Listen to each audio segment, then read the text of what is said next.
This is the Dollemore Daily, and I'm Jesse Dollemore. There is an all-out assault on freedoms and equality in America that's being waged by Republicans, by conservatives, whether that be banning books, whether that be Moms for Liberty, whether that be a host of disparate, radical, bigoted groups across the country that are secure and defended by Republicans. And this doesn't just include activist organizations. We're talking about actual elected members of state legislatures in the Republican Party who are under the color of law and the auspices of legality, attempting to oppress traditionally marginalized communities. In this case, I'm talking about the gay community, the pride flag, which apparently is political. There's a Tennessee lawmaker named Gino Bulso who is introducing legislation to ban the pride flag from classrooms because it's political. And in fact, he takes it a step further and says, look, 100 years ago, there was consensus about sexual morality. And most parents want the virtues and the values of the 1700s to be taught. You know, the 1700s when things were wonderful, the values were great, where women had equality and could vote. Oh, wait, no, that didn't happen. Where black people were free to pursue their interests and their lives. No, that they were slaves. Yeah, it's a tough one.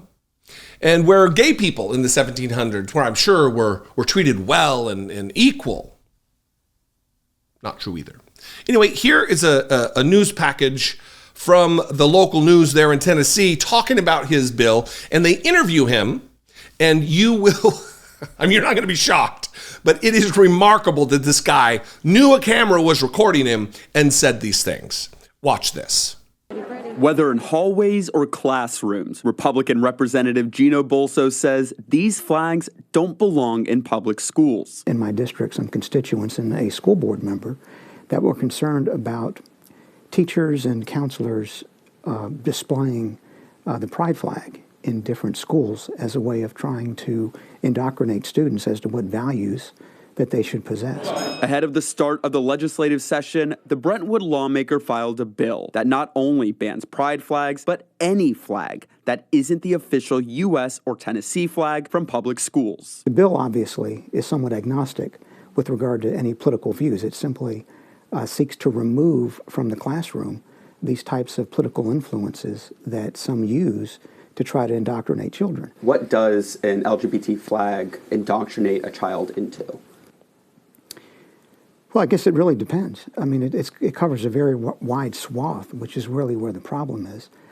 Certainly, you're familiar with the Supreme Court's decision in 2015 in the Obergefell case that effectively flattened any state laws that supported traditional marriage and held that the Equal Protection Clause of the 14th Amendment requires that all states put same-sex marriage and heterosexual marriage on exactly the same footing.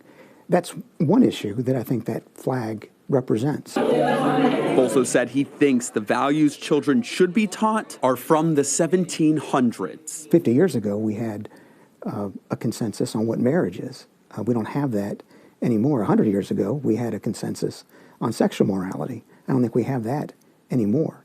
So the values that I think most parents want their children exposed to are the ones that are the ones that were in existence at the time that our country was founded. So let's address those two statements, okay? In my district, Gino Bulso says, some constituents and a school board member were concerned about teachers and counselors displaying it, the pride flag in different schools as a way of trying to indoctrinate students into what values they should possess. The pride flag is not indoctrinating anyone, Gino Bulso, dipshit. The pride flag is a recognition that gay people exist. And you cannot make that go away by the fact that, or taking away the pride flag. Gay people are still going to exist. See, the problem lies in the fact that Gino Bulso the dildo with ears, he wants them to live in the shadows, again, like they had to 100 years ago, or in the 1700s, which here is a reminder of that quote. 100 years ago, we had a consensus on sexual morality. I don't think we have that anymore. So the values that I think most parents want their children exposed to are the ones that were in existence at the time that our country was founded. I mean, I've already covered that. Come on. But the other part of this and in other reporting is that there are going to be carve-outs for certain other flags other than just the American flag, like the POW MIA flag. How is that not political? If the pride flag is political, if the American flag is not political, what are we doing here? You see, it's only the politics that Gino Bulso and the bigots in Tennessee and Republicans all across the country that they don't like. It's anything they don't like is political, is an agenda driver, is indoctrinating. Who's indoctrinated by seeing a pride flag?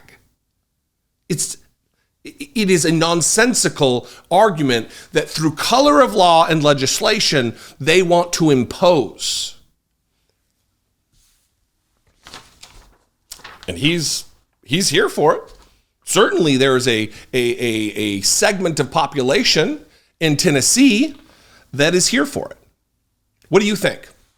I'd love to know. You can call, leave me a brief voicemail, 714-576-4054. Brief, please. You can also leave me an email. Send me an email. I guess you kind of leave it, right? daily@dollemore.com. If you want to help support my work, produce my work, if you appreciate what I do, if I bring you value on a video by video basis, hit that super thanks button, hit the join button and become a channel member for $2 a month. Go over to my Patreon page, patreon.com/IDoubtItPodcast. All these are great ways to help support this work, bringing these types of stories to the attention of people in a wider area. I mean, this is a local story, but I think people generally need to know more about these things that are happening because, look, I know how stressful the news is because I consume so much of it on a daily basis, and sometimes I need to take a break. But, I believe it is my duty to bring more stories like this to more attention. So follow me on social media. I'm at Dollemore on Twitter and Instagram, Threads, TikTok, Facebook, all of them. I'd love to see you there. Have a great weekend. The rest of your weekend. I'll see you next time. Be genuine. Take care of one another.